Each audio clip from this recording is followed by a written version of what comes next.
यहाँ उपस्थित इतनी भारी संख्या में जनता जनार्दन, जिसमें मेरे बड़े बुजुर्ग भी हैं, मेरी माताएं बहनें भी हैं, जो मुझसे बड़े हैं, मैं उन सबके चरण छू करके आशीर्वाद मांगता हूं आप सबका कि आने वाली 23 तारीख, आज से 23 तारीख है, 6 बजे शाम को प्रचार बंद हो जाएगा। अभी जैसा हमारे प्रत्याशी मनीष रावत जी आपसे कह रहे थे, हम तो इसी रास्ते पर चलने वाले हैं। जब से आप बताइए केंद्र में माननीय नरेंद्र मोदी जी के नेतृत्व में, प्रदेश में आदरणीय योगी जी के नेतृत्व में भाजपा की सरकार बनी है, हमने किसी काम में भेदभाव किया है क्या? जोर से बताइए, भेदभाव किया है क्या? हमारे लिए तो गरीब गरीब एक समान, किसान किसान एक समान, मजदूर मजदूर एक समान, बेटी बेटी एक समान, माताएं बहनें एक समान, हिंदू हो या मुसलमान, हमने कोई भेदभाव किया है क्या? हमने सबका साथ सबका विकास का महामंत्र लेकर के प्रदेश की सेवा की है, देश की सेवा की है। आप बताइए, अगर अभी पास हमारे ये बहुत दिनों के बाद मुझे मालूम है आप भाजपा की झोली में यह सीट डालने जा रहे हैं, मुझे इसमें कोई शंका नहीं, शंका तो ना करके जाओ, आप जिताओगे ना इस बार? दोनों हाथ उड़ा बता दो जरा, दोनों हाथ उड़ा बताइए, जिताओगे इस बार ना? आप सब जिताने का काम करोगे, मुझे विश्वास है। और मैं इसलिए आप सबसे कहने के लिए आया हूं, 2022 का चुनाव साधारण चुनाव नहीं है। यह चुनाव 10 पीढ़ी के उज्जवल भविष्य को बनाने का चुनाव है। 10 पीढ़ी का। भारतीय जनता पार्टी जातिवाद में विकासवाद पर विश्वास करती है, और विकासवाद में भी सबसे पहले गरीब का विकास करना। जिसके पास रहने का घर नहीं है, वो चाहे हिंदू हो चाहे मुसलमान हो, अगर प्रधानमंत्री आवास योजना में हम उसको घर बना के देते तो गलत काम करते हैं क्या? बताइए, गलत काम करते हैं क्या? जिस गरीब आदमी के घर में शौचालय नहीं बना, इज्जत घर नहीं बना, हम इज्जत घर बनाने का काम करते हैं, गलत काम करते हैं क्या? जिस गरीब के घर में आजादी के बाद से बिजली नहीं पहुंची थी, सौभाग्य योजना में हर गरीब के घर तक सरकार ने पैसा खर्च करके हर गरीब के घर में बिजली पहुंचाई, गलत काम किया है, सही काम किया है? जिस सरकार ने गरीबों को रसोई गैस का कनेक्शन लेने का पैसा, जिनको दोनों समय भोजन करने के लिए जब मजदूरी छोटा मोटा व्यापार न करे तो दोनों समय का भोजन मुश्किल होता है, वो गैस का कनेक्शन कभी ले पाते क्या? लेकिन देश के प्रधानमंत्री गरीब माँ बाप के बेटे माननीय नरेंद्र मोदी जी बनते हैं तो गरीब के घर में भी फ्री में रसोई गैस का कनेक्शन पहुंच जाता है, गरीब के घर में भी बिजली पहुंच जाती है, गरीब के घर कच्चा झोपड़ी से पक्का मकान बन जाता है, शौचालय बन जाता है। और जो गरीब है अगर बीमार हो तो आयुष्मान भारत योजना में उसको भी एक कार्ड मिल जाता है कि परिवार में कोई बीमार हो तो 5 लाख रुपए तक का इलाज फ्री में करा सके, यह सुविधा मिल जाती है। मैं आप सब लोगों के सामने यहां पर यह निवेदन करने के लिए आया हूं, भारतीय जनता पार्टी की सरकार गरीब की सरकार है, गुंडों की सरकार नहीं है, ध्यान रखना। भारतीय जनता पार्टी की सरकार, याद करिए आप, 2017 से पहले कितने घंटे बिजली आती थी? आपको याद है कि भूल गए सब?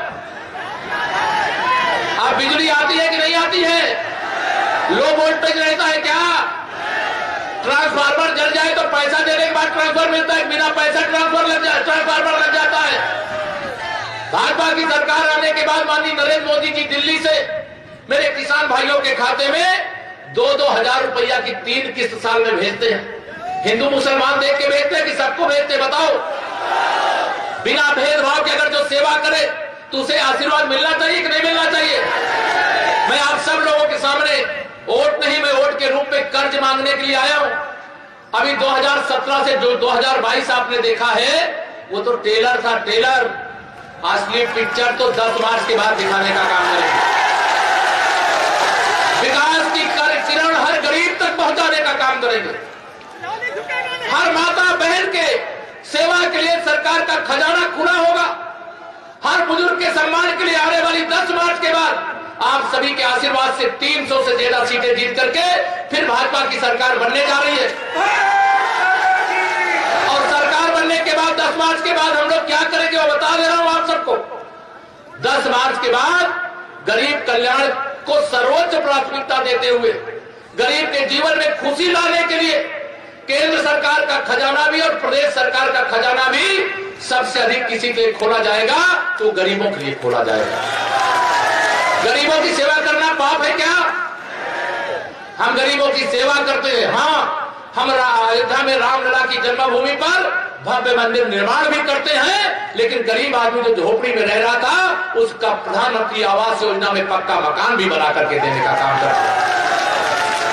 हमारी सरकार, आपने 5 साल से देखा है, गुंडागर्दी को खत्म करके विकास के पथ पर प्रदेश को आगे ले जाने का काम किया है।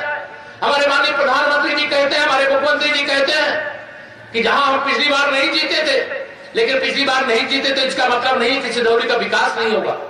हमारे लिए जैसे सिधौली, जैसे जहां हम जीते थे वहां भी हमारे लिए महत्वपूर्ण था, यहां हम हारे थे यह भी हमारे लिए महत्वपूर्ण था। लेकिन आप सबको मैं ये कह करके जा रहा हूं, जो भी बकाया है दिल्ली या लखनऊ से ब्याज के साथ चुकता कर देंगे। आप कमल खिलाने का काम करेंगे।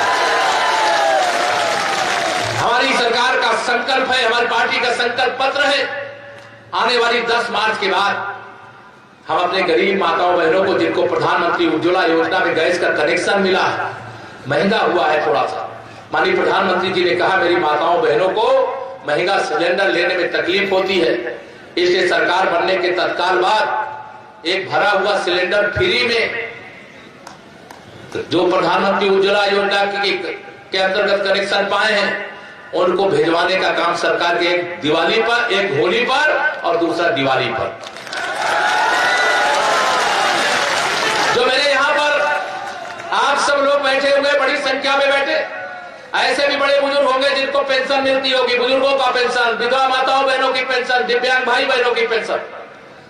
हमारी सरकार ने 300 रुपया से बढ़ाकर के 1000 रुपया महीना देना शुरू किया है, लेकिन गरीबों की चिंता करने वाले मेरे प्रधानमंत्री जी ने कहा अब 1000 से काम नहीं चलेगा, 10 मार्च के बाद 1500 रुपया महीना पेंशन देने का काम शुरू करो। और जिनकी पेंशन नहीं बनी, गांव-गांव में कैंप लगवा करके उनकी पेंशन भी बनवाना। बहुत सारे लोगों के प्रधानमंत्री आवास योजना में 2-2, 3-3 मकान बन गए, लेकिन अभी भी कुछ लोग ऐसे हैं जिन्हें एक भी मकान नहीं मिला। उसके लिए भी प्रधानमंत्री जी ने कहा है गरीबों की, कहीं गरीब माँ बाप का बेटा अगर देश का प्रधानमंत्री बने हैं तो उन्होंने कहा है कि गरीबों को मकान देना है, जिनको नहीं मिला है गांव-गांव में कैंप लगाओ, सूची बनाओ, जो झोपड़ी में रहते, कच्चे मकान में रहते, उनका भी पक्का मकान बनाओ। हमने 5 साल में 43 लाख मकान उत्तर प्रदेश में बनाए हैं, अभी 80 लाख और मकान बनाने का अभी केंद्र सरकार का बजट आया है, उसमें प्रावधान किया गया है। गरीब का मकान बनना चाहिए कि नहीं बनना चाहिए बताइए। हम आप सब लोगों से आज यहाँ पर यही कहने के लिए आए, हमारे लिए जातिवादी की राजनीति को हम महत्व नहीं देते। मैं तो पूरे उत्तर प्रदेश में डंके की चोट से कहता हूं, जो सपा अपना समझती कि ये वोट बैंक है, जो बसपा समझती है वोट बैंक है, वोट बैंक नहीं, मैं तो कहता हूं ये अंदर की बात है। ये रघुवंशी भी हमारे साथ है कि नहीं? ये अंदर की बात है। रविदास जी का वंशी भी हमारे साथ है, चाहे कोई भी है वो हमारे साथ। हम सबका साथ, सबका विकास करते हैं, सभी महापुरुषों का आदर और सम्मान करते हैं और उनका मान सम्मान बढ़ाने का जो सरकार के माध्यम से हो सकता है वह प्रयास किए हैं और आगे भी प्रयास करेंगे। आप भरोसा रख करके वोट देना, कोई भेदभाव नहीं होगा, ये मैं आपको विश्वास दिला करके जा रहा हूं। आप ईवीएम मशीन को कमल के फूल से भर दो, आप ईवीएम मशीन को कमल के फूल से भर दो और मैं आपको आप विश्वास दिलाता हूं, आप जानते हो ना, विकास करने के लिए लक्ष्मी जी चाहिए, पैसा चाहिए, चाहिए कि नहीं चाहिए? और लक्ष्मी जी कोई साइकिल, हाथी और पंजे पे बैठ करके नहीं, वो कमल के फूल पर बैठ करके आएगा। इसलिए कमल का फूल गिराओ और लक्ष्मी जी को तो हम ले करके आएंगे, लेकर के आएंगे और ला करके यहाँ पर ऐसी खुशहाली लाएंगे। अभी तो आपने देखा होगा बहुत सारा काम, चाहे सड़क का गड्ढा खत्म करने का काम हो, चाहे यह, क्योंकि पवित्र भूमि है सीतापुर की धरती पर आना तो सौभाग्य की बात है। इस धरती को तो नमन करता हूं, प्रणाम करता हूं। लेकिन आज चूंकि चुनाव प्रचार का अंतिम दिन है, ये 4थे चरण वाला, और 4थे चरण के चुनाव प्रचार के अंतिम दिन अभी मेरी ये 3री सभा है, अभी 2 और सभाओं में जाना।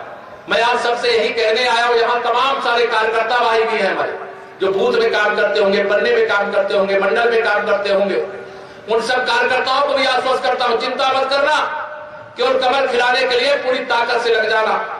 और आप सब भरोसा रखना, कार्यकर्ताओं की भी चिंता और जनता की भी चिंता हम सब लोग मिलकर के करेंगे, कि आप सबको भरोसा दिलाना चाहते हैं। और पूरे उत्तर प्रदेश के अंदर भाजपा की आंधी चल रही है, भाजपा की आंधी चल रही है। और इस आंधी का असर मैं सिधौली में भी चीजें देख रहा हूं। पिछली बार मैं आया था, हम तो यहाँ की 9 में से 7 सीटें जीत गए, 2 सीटें छूट गई थी। मुझे तो ये लग रहा है कि इस बार 7 नहीं, इस बार 9 की 9 सीटें भाजपा की झोली में आप सबके आशीर्वाद से आएंगे। और आप सबको भरोसा दिलाता तो मेरे पत्रकार मित्र देख ले, जैसे ये खचाखच भरा हुआ पूरा स्थान है ना, 23 तारीख को या जनता जनार्दन या कार्यकर्ता या बड़े बुजुर्ग या गरीब माताएं बहनें, जिनको कोरोना के इतने बड़े संकट के बाद भी अगर गरीब माँ बाप का बेटा नहीं होता तो मेरा गरीब भूख से मर जाता। अगर देश के प्रधानमंत्री मोदी जी नहीं होते तो फ्री में राशन आपको नहीं मिलता। मिलता क्या? फ्री में राशन, और राशन के साथ भी तेल भी, दाल भी, नमक भी, चना भी मिल रहा है कि नहीं मिल रहा है? माननीय मोदी जी ने कहा है मेरे कोई गरीब माँ बाप, गरीब परिवार भूखे नहीं रहना चाहिए, मुझे जितना कष्ट सहना होगा सहूंगा, जितनी मेहनत करना होगा मेहनत करूंगा, लेकिन मेरे गरीबों का दर्द मुझसे सहा नहीं जाएगा। उन्होंने फ्री में राशन भी दिया, कोरोना से बचने के लिए फ्री में वैक्सीन भी लगाने का काम किया। लगी कि नहीं वैक्सीन आप लोगों को? दोनों हाथ उठा के लगी कि नहीं लगी? पैसा तो नहीं लिया किसी ने? बिना पैसा के वैक्सीन, बिना पैसा के राशन, बिना पैसे के आवास, शौचालय, बिजली, या किसी ने आज तक आजादी के बाद दिया था क्या? आजादी के बाद तो लूटो, केवल अपना भला करो, अपने परिवार का भला करो, अपने गुंडों, अपराधियों, माफियाओं, भ्रष्टाचारियों का भला करो, गरीबों का भला करो, किसी ने सोचा था क्या? मेरे किसान भाई भी यहाँ पर, मैं सबको बताना चाहता हूँ, 10 मार्च के बाद अगर आपने सिंचाई के लिए अपना नलकूप लगाया है, लगाया ना कुछ लोगों ने? आपको बता रहा हूँ 10 मार्च के बाद मेरे किसान भाइयों को जो नलकूप लगाया है उसका बिल देना पड़ता होगा बिजली का। मोदी जी ने कहा मेरा अन्नदाता, अभी उसकी कमाई मुझे और बढ़ानी है, इसलिए अगर सिंचाई के लिए मेरा कोई किसान नलकूप लगाया है तो उस नलकूप के बिजली का बिल सरकार भरेगी, मेरा किसान नहीं भरेगा। वह काम 10 मार्च के बाद हम लोग करने वाले। हमारी बेटियां, पहले बेटियों को गर्भ में मार दिया जाता था, माननीय प्रधानमंत्री जी ने कहा बेटी बचाओ, बेटी पढ़ाओ, बेटी को आगे बढ़ाओ। और आगे बढ़ाने के लिए सबसे पहले किसी माँ बाप को चिंता होती है अगर बेटी पैदा हुई है तो उसके हाथ पीले कैसे करेंगे। हमारी सरकार बनी, हमने मुख्यमंत्री सामूहिक विवाह योजना के माध्यम से यदि कोई अपना शादी विवाह करना चाहता है तो उसे 51,000 रुपया एक बिटिया की शादी के लिए देने का काम शुरू किया था।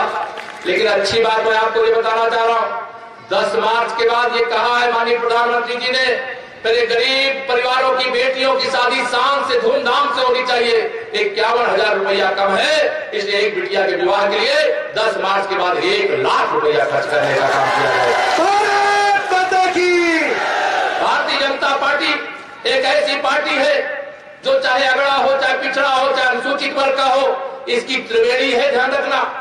हमारे यहाँ स्वयं प्रधानमंत्री जी अगर कोई दलित भाई है सफाई के काम में लगा तो प्रयागराज के कुंभ में स्वयं जमीन पे बैठकर के उनके चरण धो करके उनको सम्मान देने का भी काम माननीय नरेंद्र मोदी जी ने किया।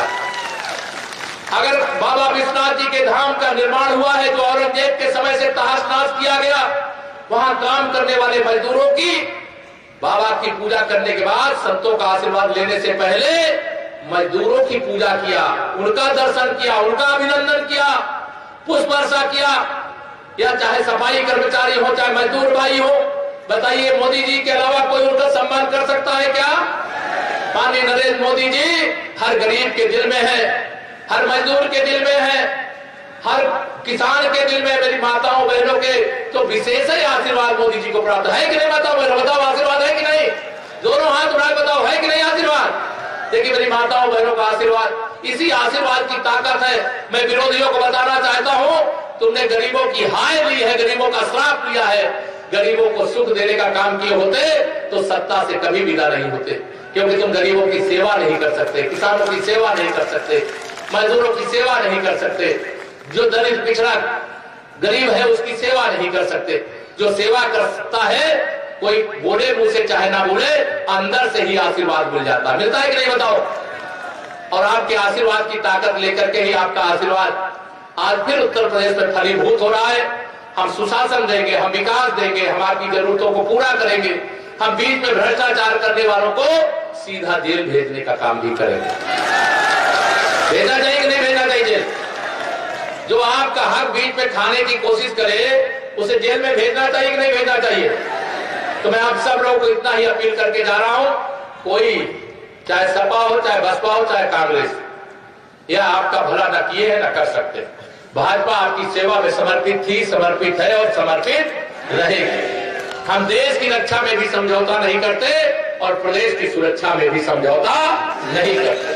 हम देश और प्रदेश की सुरक्षा के लिए आप सबका आशीर्वाद मांगते हैं, आप सबका समर्थन मांगते हैं और आने वाली 23 तारीख पे कुछ घंटे अब केवल बाकी हैं। इसलिए मनीष रावत जी के लिए मैं ये कह करके जा रहा हूं कि आप केवल मनीष रावत जी को प्रत्याशी मत समझना, केशव प्रसाद मौर्य को भी अपना प्रत्याशी समझ करके जाइएगा जब ईवीएम मशीन के पास वोट डालने के लिए। ध्यान रखना मेरी बात को बहुत ध्यान से, मैं बहुत गंभीर बात कह रहा हूं। अगर आप ईवीएम मशीन में कमल के फूल की बटन दबाओगे, एक गरीब की दुखी जीवन को सुखी बना देने का काम करोगे। बाकी किसी बटन की ओर नजर डालोगे तो कोई लूटेगा, कोई मारेगा, कोई भ्रष्टाचार करेगा, कोई तमाम बातें, मैं बहुत सारी बातें करना नहीं चाहता, आप सब समझते हो। ये गरीब के हितों की लड़ाई भाजपा लड़ रही है और मजबूती से किसान के हित की, नौजवान के उज्जवल भविष्य की लड़ाई हम लड़ रहे हैं, आगे लड़ेंगे। उसके लिए आपका आशीर्वाद चाहिए।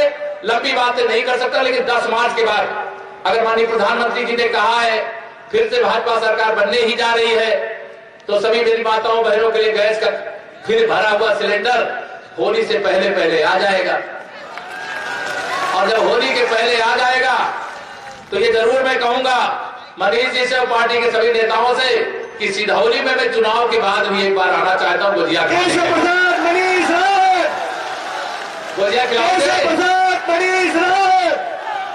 इस बार 2 होली होगी। एक 10 मार्च को 11 बजे, जब सारे विरोधियों का आप 12 बजा दोगे, और दूसरी होली जो 18 मार्च को होनी है वो होली होने वाली है। तो दोनों होली का उत्सव मनाने की मैं आपको बधाई दे सकता हूं सबको, लेकिन इसके लिए पसीना बहाना पड़ेगा कि मनीष रावत जी और केशव प्रसाद या मंच पर बैठे हुए लोग नहीं, आप सबको प्रत्याशी की तरह अपने बूथ के पहरेदार बन करके कमल खिलाने के लिए परिश्रम करना पड़ेगा। करोगे? मैं बात ये ध्यान रखना, कमल के फूल की एक बटन गरीब के पेट की आग को शांत करने की गारंटी। किसान के जीवन में क्या खुशहाली हमने लाया है 5 साल के अंदर और 8 साल के अंदर देश में मोदी जी ने, मेरा किसान उसको जानता। हम ये नहीं कहते कि हमने सारी समस्याएं दूर कर दी, लेकिन समस्याओं को दूर करने की अगर दिल से कोई कोशिश करे तो वो दूर हो जाती है। उसका परिणाम देश और प्रदेश और आपने अपनी आंखों से देखा। हमें आपका आशीर्वाद रूपी जो वोट है, वोट के रूप में मुझे कर्ज चाहिए। क्या चाहिए? मुझे कर्ज चाहिए, विकास करके ब्याज के साथ चुकता कर दूंगा, ये मैं आपको वादा करके जा रहा हूं। आप सबसे बहुत बात करने की इच्छा है, लेकिन आज चुनाव आचार संहिता के अनुसार शाम 6 बजे के बाद सभाएं नहीं हो पाएंगी। 2 जगह और मुझे जाना है। अब तो होली के बाद, होली के आसपास गुजिया खाने ही आऊंगा आपको, ठीक है? तो मैं आप सबका आशीर्वाद मांगूंगा, दोनों हाथ उठा के मुझे आशीर्वाद दे दीजिए कमल खिलाने का। और मैं इसी मंच से अपने सभी जो 9 विधानसभाएं हैं, सिधौली सहित सभी विधानसभाओं में जिसके जहां संपर्क परिचय होंगे, एक फोन कर दोगे। कोई रिश्तेदारी होगी, नातेदारी होगी, कोई दोस्त होगा, है कि नहीं? कोई घर नहीं है। सब लोग एक एक फोन करोगे तो 5-5, 10-10 वोट पड़ेंगे हर विधानसभा में। फिर बाकी विधानसभा वालों को कहूंगे सिधौली में भी फोन करिए जो रिश्तेदारी होगी, और सब लोग इधर उधर से फोन करेंगे तो कमल के फूल से ईवीएम मशीन मुझे लगता है लबालब हो जाएगी, जगह ही नहीं बचेगी दूसरे चुनाव निशान के लिए। एक विश्वास के साथ देता हूं अपनी बाड़ी को विराम। जरा दोनों हाथ उठा करके बोलिए जय